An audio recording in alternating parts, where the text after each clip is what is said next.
Hi, folks. This is Don Meisner with the North Country Fishing Report. Well, I got up this morning and I had an email from my friend Dave Swanson. And I'm looking at it, I'm thinking, what in the world?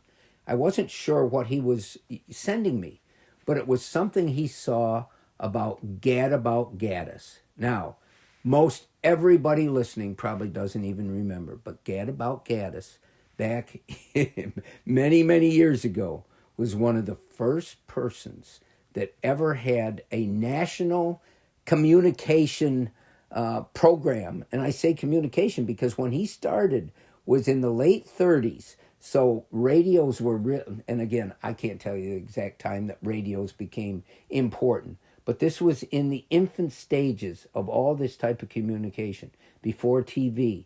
And he had, they called him Gadabout because I guess they couldn't reach him, but he had a fishing program through the radio that started back then.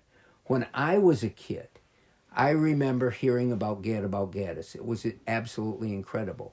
Well, as time went on, he became one of our first, maybe the very, I think the very first of all TV personalities that would have a show on TV that was about fishing.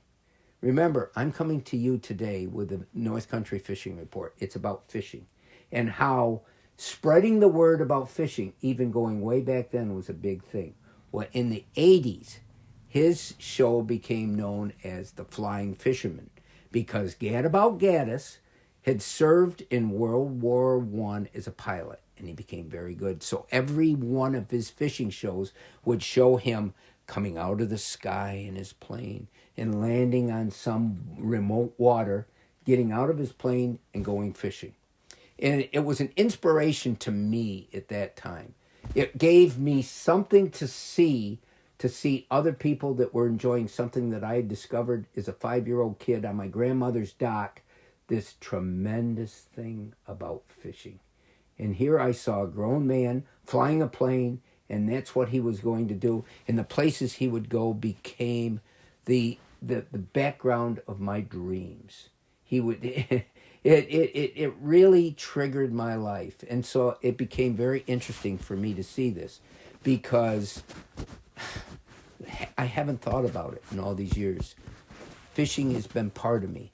But in the beginning, he was an inspiration. And he was an inspiration to people all over the country that, fishing was really almost prehistoric at this time. It wasn't like we had all the things that I talked to you about in all these fishing reports that I do.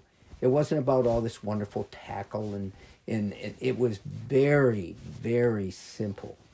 But the simplicity of fishing, in my mind, is the greatest appeal of all. It's what appeals to me. It's being able to get out there and almost enter another world where there's other beings that we don't think about that much, that have their own life, that exist in this phenomenal planet and existence that we have. And that's what fishing is about to me. It isn't about I don't compete in tournaments. I think it's wonderful for people that do, and I believe strongly that it's a huge economic draw for us. But for me, it's the simplicity. And it takes me back to the simplicity of fishing when I was a kid. And as great as it all is, and as great as my life has been, going to all parts of our continent, fishing for fish. It's the simple draw that had for me as a kid, that if I could only feel that today, like I did as a five-year-old kid staring down at sunfish and rock bass swimming under the dock and just drawing me into their world. If I could feel that now, then I can tell you I'd be truly, truly happy. Remember, the simplicity of fishing is one of the greatest allures of anything you can do outside. Until next time, folks, this is Don Meisner with the North Country Fishing Report.